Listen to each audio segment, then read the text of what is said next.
The Grand Assembly Hall of the Galactic Council had stood for 12,000 cycles. Its walls were made of crystal that had been harvested from dying stars. Its floor was polished stone from a world that no longer existed. Within this ancient chamber, representatives from 347 different species gathered every cycle to discuss the business of running a galaxy ambassador. Kethvorin of the Silithian Collective was bored. He had been sitting in this chamber for 6 hours, listening to debates about mining rights and shipping lanes. His species had waited 900 years to earn their seat on this council. They had followed every rule, submitted every form, and smiled at every insult from the older species who looked down on them. Now they were finally here. Kethvorin was discovering that galactic politics was mostly just waiting. The emergency alarms had not sounded in living memory. Most of the younger delegates did not even know what they were. When the alarms began to scream, the hall fell into chaos. Representatives scrambled for cover. Security forces rushed to defensive positions. The great observation dome above the chamber shifted from its usual display of distant nebulae to show something that made Kethvorin's blood run cold.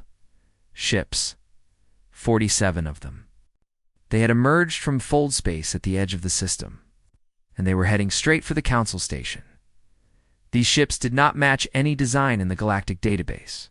They were ugly things, all hard angles and brutal lines. They looked like weapons that someone had attached engines to, and they were damaged. Kethvorin could see holes in their hulls, scorch marks from energy weapons, and great gashes where something had torn through their armor. But it was the color that disturbed him most. The ships were stained dark red, as if they had been dipped in blood. High Chancellor Morvith rose from his obsidian throne. He was ancient, even by the standards of his species, which had founded the council itself 10,000 years ago. His body was thin and fragile, but his voice still carried the weight of absolute authority. It's unidentified vessels. You have entered protected space. Identify yourselves and state your intentions. The response came in a language that the translation matrix struggled to process. It clicked and hummed as it worked, eventually rendering the message in halting phrases. This is Admiral Catherine Cole of the United Earth Defense Fleet. We request immediate audience with the governing body of this sector. We have traveled far, and we bring urgent news. Kethvorin searched his memory. Earth. He had heard that name before, in his studies of galactic history. It was a small blue world in an unremarkable star system at the far edge of the galaxy. The ancient surveys indicated primitive civilizations there. Beings who had not yet discovered fire when the initial probes passed through. That was impossible. Primitive beings did not build starships. Primitive beings certainly did not build warships that looked like they had just finished fighting a major battle. Your vessels, Morvith continued, his tone careful and measured, they appeared damaged, and they appear to be stained with some substance. A long pause followed. When the human spoke again, her voice was flat and cold.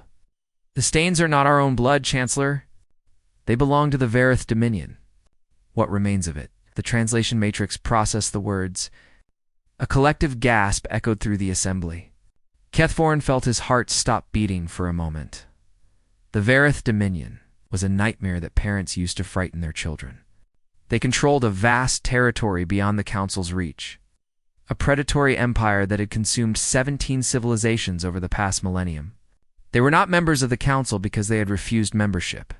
They did not want to trade or negotiate. They wanted only to conquer and consume. That is not possible, declared Representative Althon of the Corvani Federation. He was a large creature, covered in scales that shifted color with his emotions. Right now, they were pale with disbelief. The Varith number in the trillions. Their war fleets darkened the stars of 40 systems. No single species could challenge them. They did, Admiral Cole replied. 43 hours ago, the chamber erupted in noise.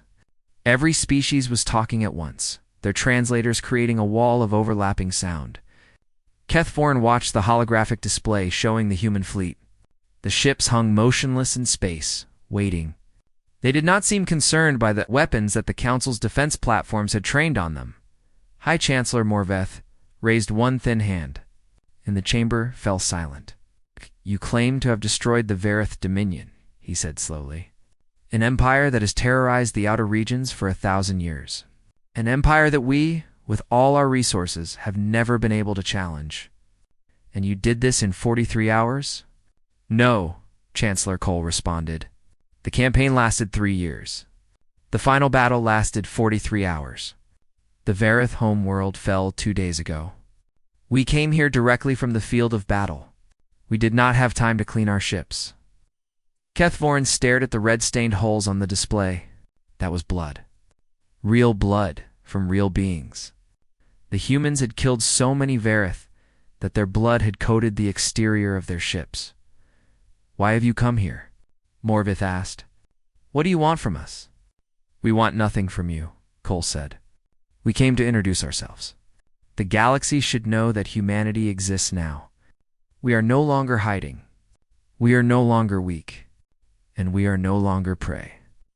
That last word hung in the air. Prey. It was an odd choice of words. Representative Althon stepped forward. You speak as if the Verith had wronged you specifically. What grievance did your species have against them? Another long pause.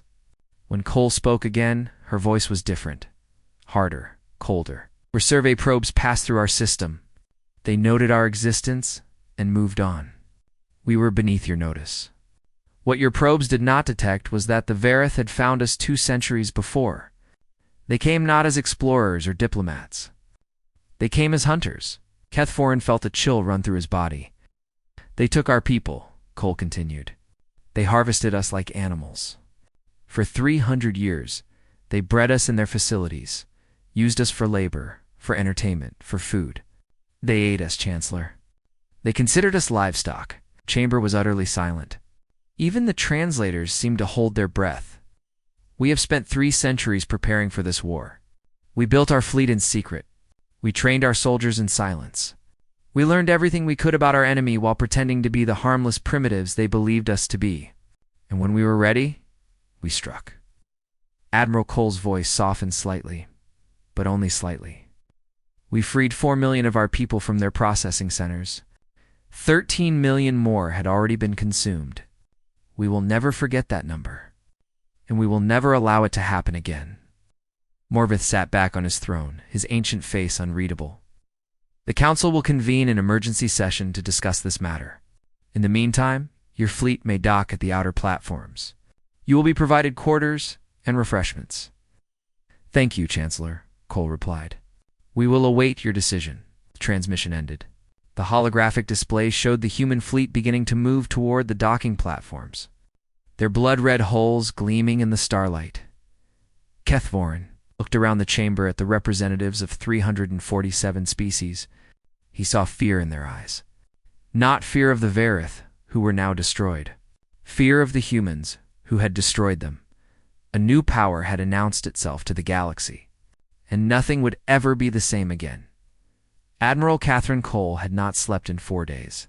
Her body was running on stimulants and pure, stubborn will.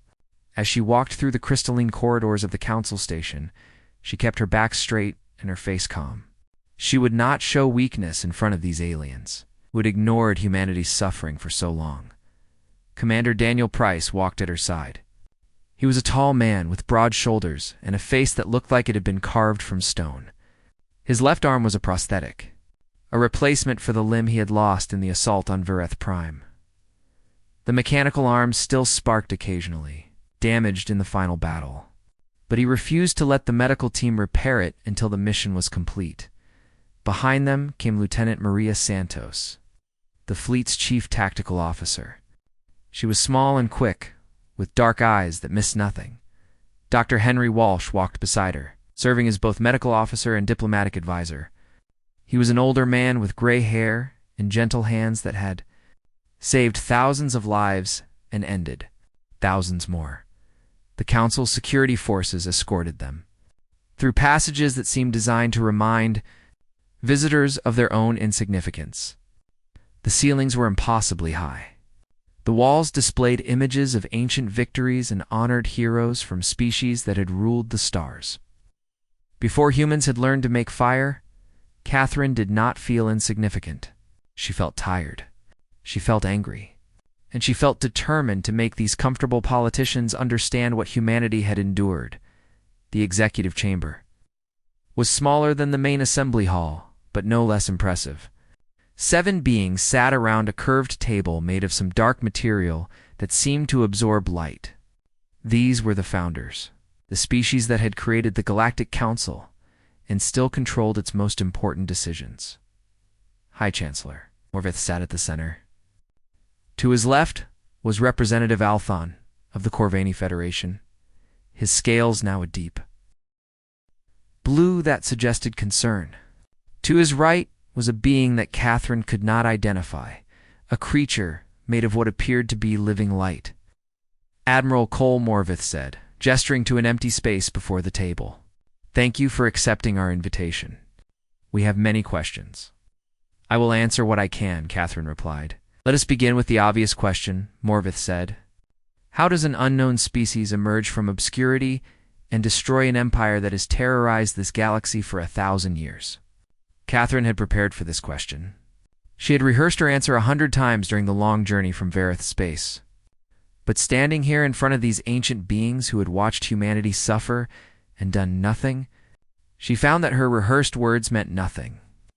300 years ago, she began, the Vareth came to our world. We did not know they were coming. We had no warning, no defense, no understanding of what was about to happen. They landed their ships in our cities and began taking people. Men, women, children. They did not explain what they wanted. They simply took. She paused, steadying herself. The initial harvest took approximately 100,000 humans. The Vareth loaded them onto transport ships and left. Our governments panicked. Some denied that it had happened at all. Others blamed rival nations. We were so busy fighting among ourselves that we almost missed the truth. Commander Price spoke next. 50 years later, they returned. This time, they took 200,000.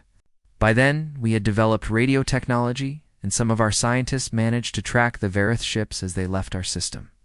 We finally understood that we were not alone in the universe, and we understood that whatever was out there wanted to eat us. "Eat you," Althon repeated, his scales shifting to a sickly yellow. "You keep using that word. Surely you mean it as a metaphor." Dr. Walsh shook his head. "No, Representative. I mean it literally. The Vareth are omnivores, with a particular taste for intelligent species. They believe that consuming beings with higher brain functions provides them with spiritual power. It is a religious practice as much as a dietary one." He reached into his uniform and produced a small device. "With your permission, I would like to show you what we found in their facilities." Morvith nodded slowly. "Proceed." The device projected images into the air above the table. Catherine watched the council members' faces as they saw what humanity had discovered. Processing centers where humans were kept in cages barely large enough to stand. Breeding facilities where women were forced to produce children who would never see anything but the walls of their prison. Feeding chambers where the Vareth consumed their victims while they were still alive. Believing that the fear and pain made the meat taste better. One of the founding species, a being that resembled a tree made of ice, made a sound that the translator could not process. Althon looked away from the images, his scales now completely white. "This is what they did to us," Catherine said quietly. "For 300 years. Generation after generation of humans born into slavery, knowing nothing but suffering, dying in the mouths of monsters. And during all that time your council did nothing?" "The Vareth were not members of the council," Morvith said. His voice was calm, but Catherine could see something in his ancient eyes. Shame, perhaps. "We had no jurisdiction over their activities," you knew, Catherine replied. "Your intelligence services knew exactly what the Vareth were doing. You knew they were harvesting sentient species for food. You knew they had consumed 17 civilizations. And you did nothing because it was easier to ignore the problem than to solve it." Morveth did not deny it. Lieutenant Santos stepped forward. "What you need to understand is that we did not defeat the Vareth through strength. We had no strength. At the peak of our military buildup, our fleet numbered just over 200 ships. The Vareth had 38,000. We won because we had something more valuable than ships." "And what was that?" Althan asked. Hatred, Santos replied simply. 3 centuries of it. Every human who helped build our fleet, every scientist who developed our weapons, every soldier who trained for this war, they all grew up hearing stories of what the Vareth had done to us. They all knew someone who had been taken. They all had nightmares about the processing centers. Catherine nodded. The Vareth made a mistake when they chose to prey on us. They thought we were weak because we were primitive. They thought we were stupid because we had not developed space travel. But we are neither weak nor stupid. We are patient. We are creative. And when we are hurt, we remember. Dr. Walsh deactivated the projection device. Some of the humans we freed from the processing centers had been working in Varoth research facilities. They learned their technology, their language, their weaknesses. When they escaped and found their way back to Earth, they brought that knowledge with them. We did not have to invent everything ourselves. We simply took what our enemy had created and turned it against them. Morvith leaned forward slightly. You speak of escape. How did humans escape from Vareth custody? Catherine allowed herself a small smile. The Varoth believed they had broken us completely. They used humans as servants, as workers, as entertainment. They gave us access to their systems because they never imagined we would have the courage to use it against them. They were wrong.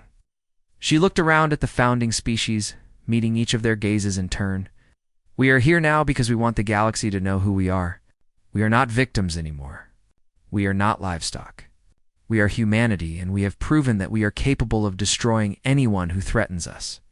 We hope that we can live in peace with our neighbors. But if anyone ever tries to prey on us again, they will meet the same fate as the Vareth. The chamber fell silent. Catherine could see the council members processing her words, calculating the implications. A new species had emerged from obscurity. One that had demonstrated both the willingness and the ability to wage total war against a superior enemy. The galaxy had just become a more complicated place. Lieutenant Maria. Santos had spent 15 years studying warfare. She had read every book, watched every simulation, trained in every combat scenario that human military academies could devise. But nothing had prepared her for the reality of commanding ships in actual battle. The screams of dying crew members still echoed in her dreams. Now she stood before the most powerful beings in the galaxy, explaining how humanity had accomplished the impossible. She activated the holographic display unit that Commander Price had set up in the center of the executive chamber.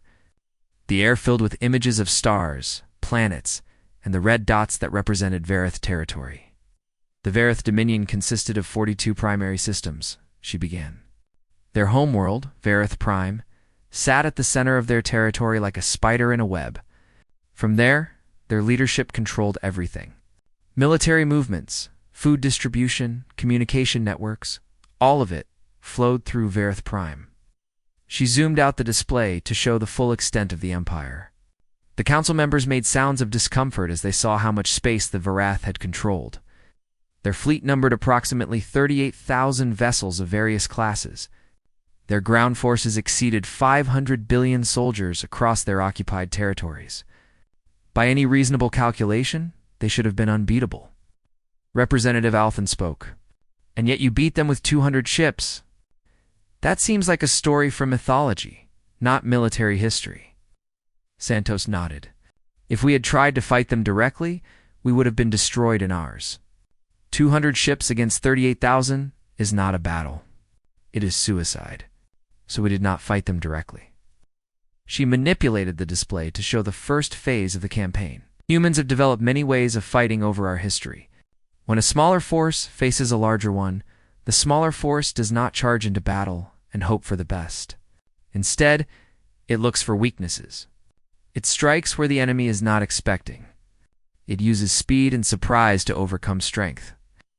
Small blue dots appeared at the edges of Vareth's space, moving quickly and then disappearing. Our first targets were not military. We did not attack their fleets or their armies. We attacked their eyes and ears. Communication relays, sensor networks, intelligence outposts. Within 3 weeks, we had blinded 60% of their territory. Their systems could no longer talk to each other. Their fleets could not coordinate. Each colony became an island, cut off from the rest of the Empire. Dr. Walsh stepped forward. While our strike teams were hitting their communications, I was leading a different kind of operation. The Vareth were dependent on a very specific diet.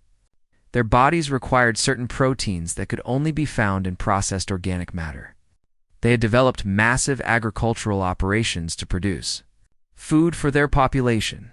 He changed the display to show several green planets covered in farming facilities, introduced biological agents into their food supply, not poisons that would kill them immediately. That would have been too obvious.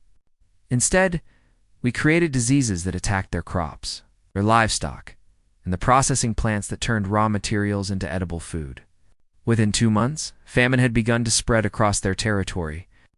Admiral Cole spoke next. You must understand something about the Vareth. They were not united by loyalty or ideology. They were united by power. Their government maintained control by providing food and protection to the population. When the food stopped coming and the communications went dark, that control began to break down. The display showed riots erupting on Vareth colony worlds. Military units fighting each other instead of defending against external threats. Government officials being torn apart by angry mobs. The species they had enslaved saw their opportunity, Commander Price added. When the Vareth were strong, their slaves were too afraid to resist. When the Vareth began to starve and fight among themselves, that fear disappeared. Uprisings began on every occupied world. Slaves killed their masters.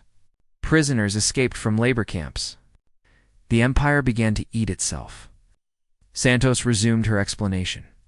All of this was according to plan. We spent years studying the Varath before we launched our campaign. We knew their psychology, their social structure, their dependencies. We knew exactly how to hurt them in ways they could not recover from. She highlighted a series of coordinated attacks on the display. Once the chaos was widespread enough, we began the second phase. Targeted assassinations of military commanders. Destruction of shipyard facilities. Attacks on fuel depots that left their remaining fleet stranded without the ability to move. We never gave them a chance to regroup or adapt. Every time they tried to organize a response, we hit them somewhere else. This seems almost cruel, said the being made of light, speaking for the first time. Its voice was like music, beautiful and strange. You did not simply defeat them. You tortured them. Admiral Cole met the being's gaze without flinching. They tortured us for 300 years. They bred our children in cages. They ate our families while they were still screaming. Do not speak to me of cruelty. The chamber fell silent. Santos continued after a moment. The final phase began 6 months ago. By then, the Vareth Dominion had lost 70% of its military capacity. Their government had collapsed on most worlds. Their population was starving and turning on itself. They were no longer an empire. They were just scattered groups of survivors fighting over scraps. The display showed the human fleet now grown from its original 200 ships to nearly 3,000. Other species had joined the campaign, former slaves who wanted revenge against their tormentors. We gave them a chance to surrender, Cole said. I broadcast a message to every Vareth world, offering them the opportunity to lay down their weapons and face judgment for their crimes. I told them that if they did not surrender, we would destroy them completely. They did not surrender, Morvith observed. Most of them did, actually, Cole replied. The civilian population on dozens of worlds gave up without a fight. They were tired of war, tired of hunger, tired of living in fear. We accepted their surrender and placed them under military administration. She paused, her expression hardening. But the military leadership refused.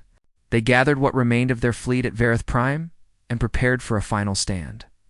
8,000 ships, crewed by fanatics who believed they could still win. Who believed that their gods would protect them? Santos showed the final battle on the display. Ships exploding in the darkness of space. Energy beams cutting through armor. Fighters swarming around larger vessels like insects around dying animals.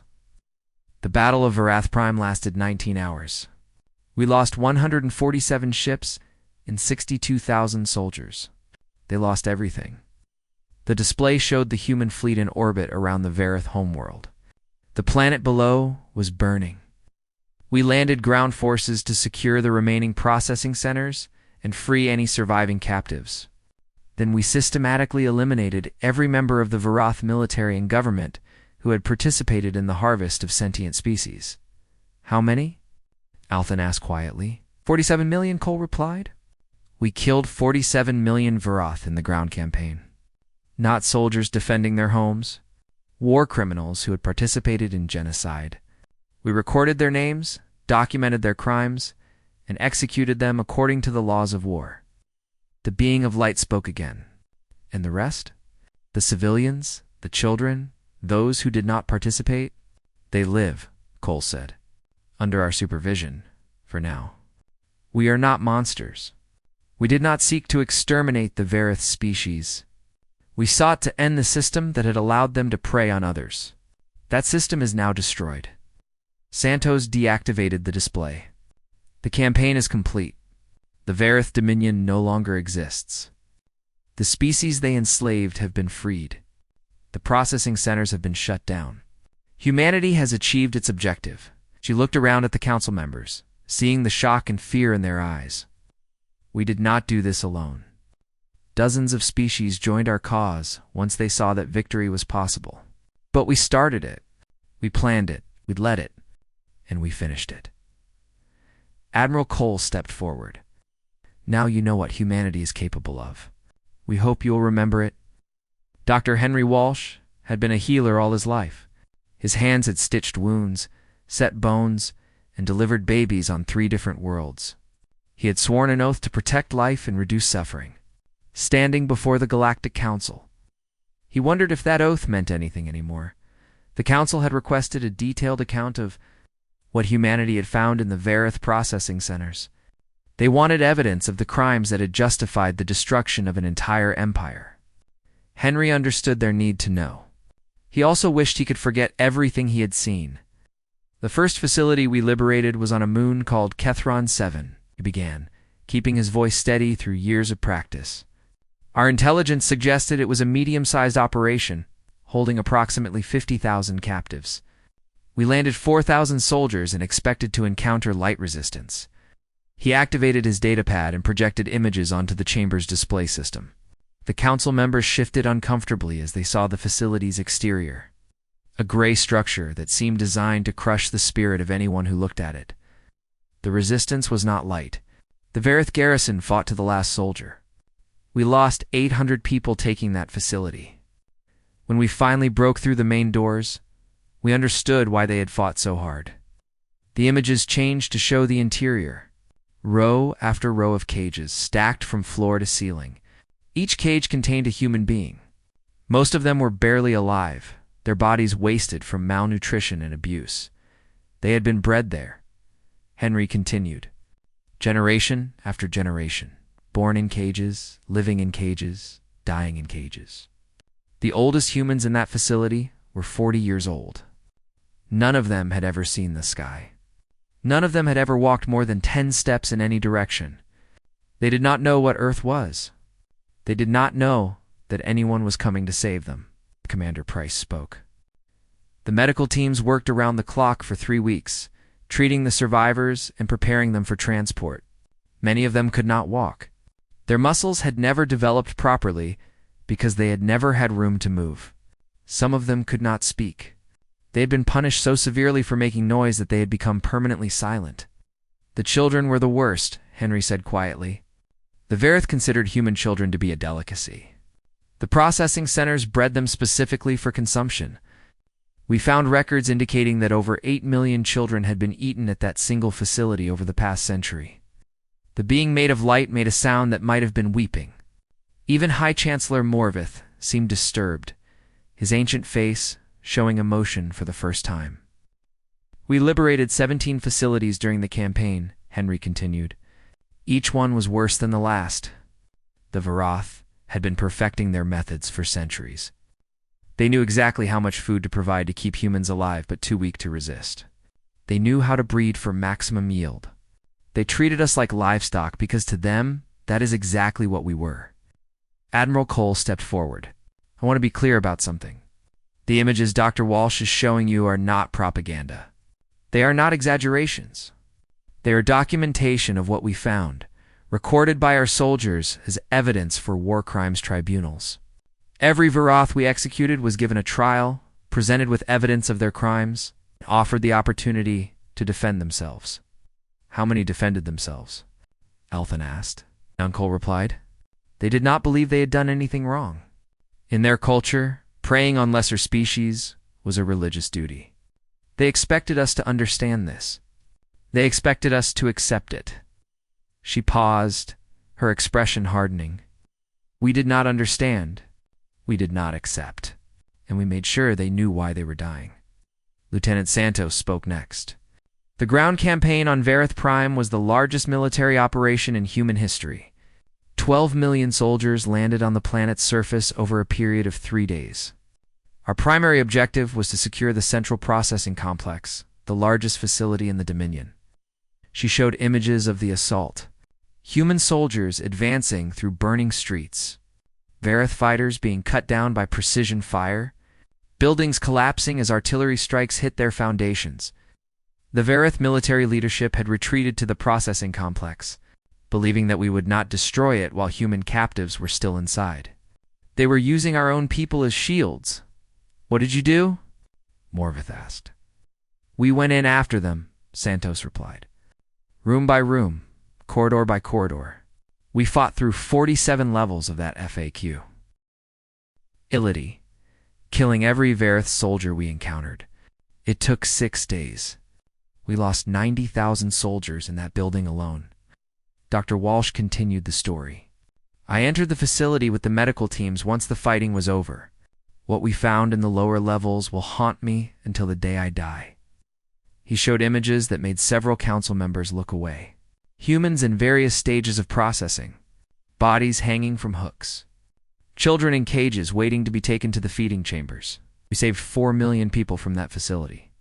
Another 9 million had already been consumed during the war, eaten by Vareth, who were trying to stockpile food before they ran out. The leadership had ordered the processing accelerated once they realized they were losing.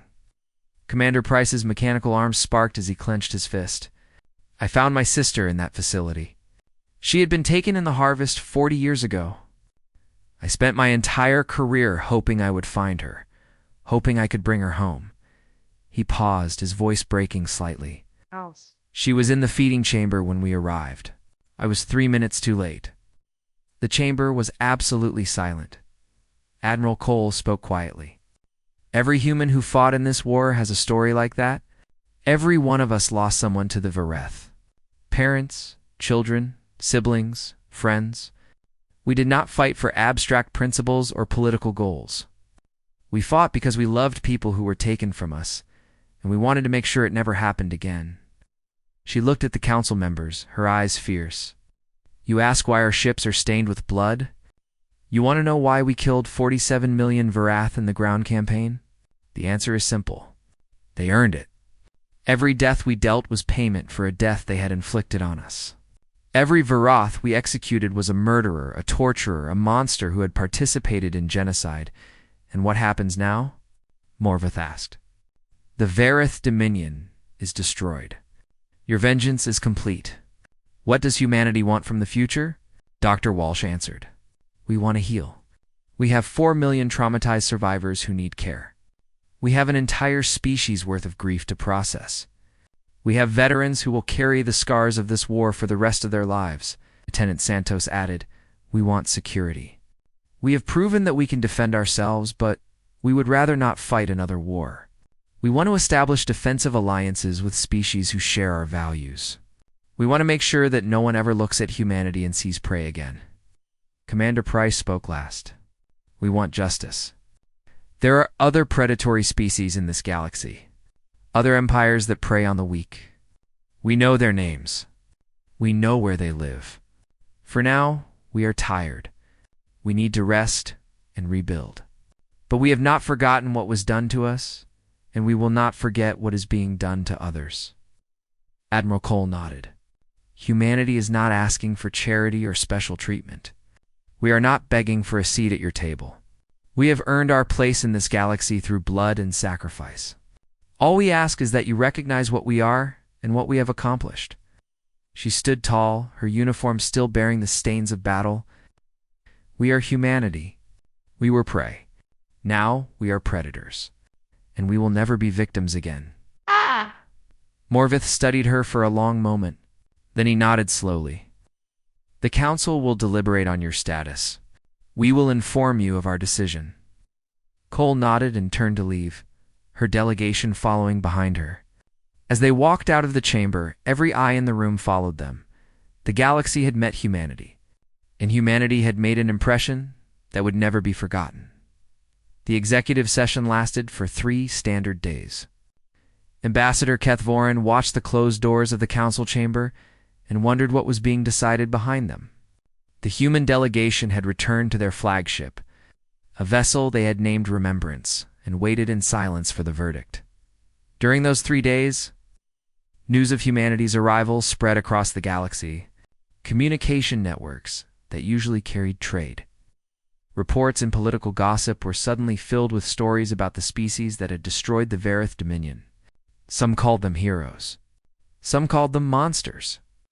Everyone called them dangerous. Kethvorin had studied the reports carefully. The humans had done something that no other species had managed in 1,000 years. They had not merely defeated the Varoth. They had erased them as a power in galactic affairs. An empire that had controlled 42 systems and terrorized hundreds of species was simply gone, reduced to scattered survivors under human occupation. The implications were staggering. If humanity could do that to the Varith, they could do it to anyone. On the morning of the 4th day, word came that the council had reached a decision. The Grand Assembly Hall filled with representatives from every member species, all of them eager to hear the verdict. Kethvorin found a seat near the back and watched as the human delegation entered. Admiral Kethvorin Cole looked different than she had 3 days ago. She had bathed, changed into a clean uniform, and gotten some sleep. But the hardness in her eyes remained. This was a woman who had seen too much suffering to ever be soft again. Her delegation walked with her. Commander Daniel Price, his mechanical arm now repaired and functioning smoothly. Lieutenant Maria Santos, her small frame tense with anticipation. Dr. Henry Walsh, his gentle face showing the exhaustion of a man who had spent decades fighting to save lives. They stood at the center of the chamber, surrounded by hundreds of alien species, and waited. High Chancellor Morvith rose from his obsidian throne. His ancient body moved slowly, but his voice carried the same authority it always had. "The Council has reviewed the evidence presented by the human delegation," he began. "We have verified their claims regarding the Varith Dominion's activities. We have confirmed the liberation of captive populations across former Varoth territory. We have examined the records of their military campaign and the subsequent tribunals." He paused, surveying the assembly. "The question before us is not whether humanity acted with justification. By any reasonable standard, they did. A species attacked them, enslaved them, consumed them for 300 years. They responded with total war. This is their right under any interpretation of natural law." Kethvorin noticed that several representatives were nodding. Others looked uncomfortable. "The question is what we do now," Morvith continued. "Humanity has revealed themselves to be capable of extraordinary violence when provoked. They have destroyed an empire that this council could not or would not confront. They have demonstrated both ruthlessness and restraint, targeting their enemies while liberating those who suffered alongside them." Representative Althon spoke from his seat. "They are a danger to galactic stability. A species that can wage war with such effectiveness should be contained, not welcomed." Admiral Cole responded calmly. "We are a danger to those who harm us. We have no interest in conquest. We want only to live in peace, to trade, to explore, to grow. But we will not be victims again. Not ever." The being made of light spoke next. Its voice filled the chamber like music. "You speak of peace, but your actions speak of war. How can we trust that you will not turn your weapons against us when it suits your purposes?" Dr. Walsh stepped forward. "You can trust us because have already proven ourselves trustworthy. During our campaign against the Varath, we had opportunities to attack neutral species. We had opportunities to seize territory that did not belong to us. We had opportunities to commit atrocities against civilian populations. He looked around the chamber. We did none of those things. Every action we took was directed at a specific purpose: destroying the Varath military, liberating captive populations, ending a system of genocide that had operated for 1,000 years. We did not kill for pleasure or profit. We killed because it was necessary, Lieutenant Santos added. We also helped rebuild. The species that were enslaved by the Varath are now free. We have provided them with food, medicine, and security. We have helped them establish new governments and rebuild their societies. We did not simply destroy. We also created. Orveth raised one thin hand to silence the murmuring that had begun in the assembly. The council has debated these questions at length. We have considered every argument, examined every piece of evidence, and consulted with our experts on military affairs and diplomatic relations. He fixed his gaze on Admiral Cole. Council hereby recognizes the United Earth Government as a sovereign entity within galactic space. Diplomatic relations will be established. Trade agreements will be negotiated in due course. Humanity will be granted observer status at council sessions, with full membership available after a probationary period of 50 cycles. The chamber erupted in noise. Some representatives cheered. Others protested. Kethforin simply watched, processing the implications. Morvith raised his hand again for silence. This decision is not made lightly. We understand that humanity represents a significant change in the balance of power within this region of space. We understand that some species will be uncomfortable with their presence. But we also understand that ignoring them is not an option. He looked at Cole with something that might have been respect. You humans are not what we expected to find when we surveyed your world so long ago. You have proven yourselves capable of both terrible wrath and profound compassion. You destroyed an empire, but you also freed 17 species from bondage. The galaxy will watch to see what you become. Admiral Cole stepped forward. Chancellor, we did not come here seeking your approval. We came to inform you of what had transpired and to establish peaceful relations with our neighbors. Whether you accepted us or not, we would have continued to exist. We would have continued to protect our people and those who cannot protect themselves. No? She looked around the assembly at the hundreds of alien faces watching her. But we are grateful for this opportunity. Humanity has spent 3 centuries preparing for war. Now we would like the chance to prepare for peace. We have much to learn from the species gathered here. We have much to offer in return. We hope that this is the beginning of a new era, one in which humanity stands alongside the other species of this galaxy as equals and partners. Morvith nodded slowly. We hope so as well, Admiral. The alternative does not bear thinking about. The session ended shortly afterward. As the representatives filed out of the chamber, many of them stopped to look at the human delegation. Some nodded in greeting. Others kept their distance. All of them remembered the images of blood-stained ships and burning worlds. Kethvorin approached Admiral Cole as she was preparing to leave. She looked at him with curiosity, but no hostility. Admiral, I am Ambassador Kethforin of the Silithian Collective. My species earned our council seat 900 years ago after centuries of patient diplomacy and careful politics. Cole nodded. I have read about the Silithians. Your people are known for your patience and wisdom. We are also known for recognizing when the galaxy has changed, Kethforin said. My government would like to establish direct relations with Earth. We believe there is much we could learn from each other. For the first time since she had arrived, Admiral Cole smiled. It was a small smile, tired and worn, but genuine. We would welcome that, Ambassador. Humanity has been alone for a very long time. We are ready to make friends. She extended her hand in the human gesture of greeting. Kethforin studied it for a moment, then reached out with his own appendage and grasped it gently. Then let us begin, he said. Outside the council station, the human fleet still waited. Their ships had been cleaned now, the blood washed away, the damage repaired. But everyone who looked at them remembered what they had looked like when they arrived. Humanity had announced itself to the galaxy. They had proven their strength and their willingness to use it. Now, they would have to prove something harder. They would have to prove that they could be trusted with peace. Admiral Catherine Cole looked out at the stars from the observation deck of the Remembrance. Commander Price stood beside her, along with Lieutenant Santos and Dr. Walsh. They had won their war. They had freed their people. They had earned their place among the stars. What happens now? Price asked quietly. Cole considered the question. For 3 centuries, humanity had lived with a single purpose: destroy the Varath and free their people. Now that purpose was fulfilled. They needed a new one. Now we build, she said finally. We build ships and stations and colonies. We build alliances and trade networks and diplomatic relationships. We build a future where our children can grow up without fear.